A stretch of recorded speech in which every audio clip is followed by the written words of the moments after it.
In the late 2000s, Japan was facing a quiet national tragedy. Every year, more than 20,000 people took their own lives. Among the many methods, one had become tragically common: charcoal burning. Victims would sit in sealed rooms with a charcoal burner, slowly succumbing to carbon monoxide poisoning. To investigators, a body found beside charcoal often meant one thing: suicide. But one woman understood something chilling about this pattern. If society expected suicide, then murder could hide in plain sight. Her name was Kanae Kijima. And between 2007 and 2009, she would seduce, manipulate, and murder men, disguising their deaths as acts of despair.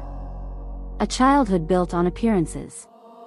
Kanae Kijima was born in 1974 in Nakashibetsu. From the outside, her family looked respectable. Her grandfather was a local politician, and the family carried influence in their community. But inside the household, pressure ruled. Education and reputation meant everything. Kanae's mother reportedly demanded academic excellence. Success wasn't optional, it was expected. Kanae believed her worth depended entirely on achievement. But while her mother demanded success, her father imposed limits. He believed higher education was unnecessary for women. Despite his objections, Kanae enrolled in the economics program at University of Tokyo, one of Japan's most prestigious institutions. But the victory was short-lived. Without financial support from her family, Kanae could not afford tuition. She dropped out. That moment marked a turning point. Rejected by her parents and cut off from the future she imagined, Kanae began searching for other ways to regain status, money, and control. Some of those ways would soon lead her into crime. The first crimes. Kanae's criminal behavior began early. At just 19 years old, she and a 40-year-old boyfriend orchestrated a major theft. Together, they stole 8 million yen, roughly $73,000, from an acquaintance. Despite the seriousness of the crime, Kanae received probation because of her age. But instead of serving as a warning, it became a blueprint. Kanae discovered something important. Romantic relationships could be tools. Tools for money, manipulation, and opportunity. Over the following years, her crimes escalated. She became a serial shoplifter, arrested for stealing cosmetics in 1999, books in 2000, and later convicted of internet auction fraud in 2003. But petty crime was never her final goal. Kanae wanted something bigger. Much bigger. Hunting for victims. By the mid-2000s, Kanae Kijima had transformed herself. She began searching for lonely men through Kankatsu, Japan's increasingly popular marriage hunting events and websites. These matchmaking gatherings had been encouraged by the Japanese government to combat declining marriage rates. For Kanae, they were something else entirely. A hunting ground. She created multiple identities. To some men she was the daughter of a University of Tokyo professor, a piano instructor, a nurse, a chef. Her most polished persona was a wealthy woman named Sakura Yoshikawa. This version of Kanae drove a rented Mercedes, stayed in luxury hotels, and presented herself as sophisticated and successful. In reality, the money came from the very men she was deceiving. The method. Kanae's murders followed a disturbingly consistent pattern. It always began with food. She invited her victims for dinner. Often, she cooked elaborate meals, homemade beef stew, fried chicken, or traditional comfort dishes. The food was delicious. But it was also drugged. Kanae secretly mixed powerful sleeping pills into the meals. Once her victims lost consciousness, the final stage began.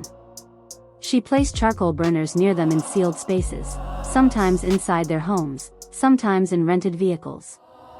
As the charcoal burned, it produced carbon monoxide gas. Silent. Odorless. Deadly. To investigators, the scene looked tragically familiar. A suicide. And Kanae would disappear before anyone realized the truth. The victims. Kanae carefully selected men who were lonely, financially stable, and emotionally vulnerable. One of them was 53-year-old Takao Terada, a typical Japanese salaryman. After decades of long work hours, he had little time for relationships. By middle age, he was simply hoping to find someone to share his life with. Instead, he found Kanae. Within weeks of meeting her, 17 million yen vanished from his bank accounts. In January 2009, Terada was found dead in his home. Beside him sat a charcoal burner. At first, it looked like suicide. But investigators noticed something strange. There was sedative medication in his system. And Terada had never purchased the charcoal found at the scene. Another victim was 80-year-old Kenzo Ando, the son of a famous painter. Wealthy but living alone, he longed for companionship in his later years. Kanae approached him through a matchmaking website, pretending to be a compassionate nurse dedicated to elder care. But when Ando died, investigators initially believed he perished in a house fire. Later forensic analysis revealed the truth. The fire had been set deliberately. Its purpose was simple: destroy evidence of carbon monoxide poisoning. Perhaps the most tragic victim was 41-year-old Yoshiyuki Oid. He dreamed of starting a business and getting married. Just 24 hours before his death, he wrote a hopeful message on his blog. He said he was finally looking forward to marriage. Soon after, he transferred 5 million yen to Kanae for a supposed joint business venture. In August 2009, his body was discovered inside a rented car in Fujimi, Saitama. Again, the cause appeared to be carbon monoxide poisoning. And again, Kanae had already drained his bank accounts. The investigation. Kanae Kijima's crimes might have remained hidden forever. But small details began to unravel her carefully constructed world. Police discovered patterns. Large money transfers always occurred just before each victim's death.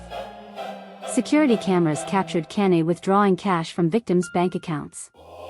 Records revealed she had purchased large quantities of charcoal briquettes under various aliases. And when police searched her apartment in Tokyo, they discovered something chilling: a killer's toolkit.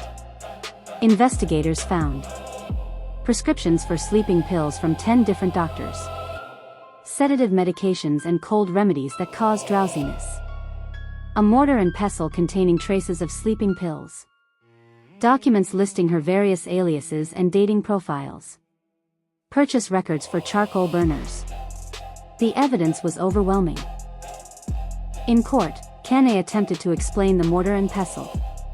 She claimed she crushed her own medication so that hotel staff wouldn't know what medicine she was taking. Few believed her. A killer hidden by culture. The Kanae Kijima case revealed uncomfortable truths about society. She had exploited multiple cultural blind spots. First, Japan's tragic suicide rate meant investigators were accustomed to finding victims beside charcoal burners. Second, many of her victims were older men facing social pressure to marry. Loneliness made them vulnerable. But perhaps the most surprising factor was gender stereotypes. Japanese media often focused on Kanae's appearance, repeatedly describing her as unattractive. Many people simply could not believe a woman who looked so ordinary could manipulate and murder multiple men. Ironically, that assumption helped her, because no one suspected the quiet woman serving homemade meals. The verdict. After years of investigation and trial, Kanae Kijima was convicted of multiple murders. The court sentenced her to death. But the story didn't end there. While awaiting execution, Kanae continued corresponding with male admirers. She even married twice while on death row. In 2013, she started a blog, communicating with supporters who believed in her innocence. Even from prison, her ability to manipulate people never disappeared. The legacy. The case of Kanae Kijima forced experts to reconsider long-held assumptions about female criminals. Psychologists increasingly recognize that psychopathy and narcissism can appear differently in women. Rather than overt violence, they may use manipulation, deception, and social expectations. Kanae Kijima understood something terrifying about human nature. She knew society trusted certain roles. A caregiver. A partner. A woman cooking a warm meal. And she turned those roles into weapons. Because sometimes, the most dangerous killers are the ones who look the least threatening. And sometimes, psychopathy wears a smile.